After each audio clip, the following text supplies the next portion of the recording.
Saat ini jadi menjelang malam ya, jadi malam terakhir itu ada pendawan 3, jadi semua totalnya ada 56 pasien ya, tapi yang terakhir 3 ini langsung kita pulangkan, sehingga total yang pulang sudah dari sini itu 26 orang.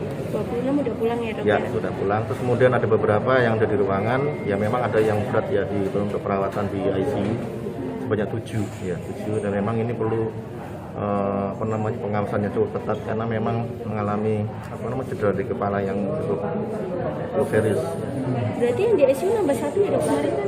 Iya. Jadi kan ini kan namanya perkembangan kondisi ya. Jadi kan ada juga yang di ICU, ada yang di high care, ada juga yang di low care. Jadi kamar biasa itu ya.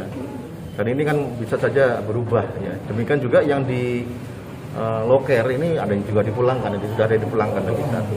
Itu bisa jelaskan rentan usia rata-rata pasien yang untuk rata-rata rentang usianya ada belasan tahun ya, jadi antara paling muda 10 tahun hanya 1 orang, kemudian yang paling tua tuh 55 tahun, kemudian yang rata-rata ya belasan umurnya antara 15 sampai 20.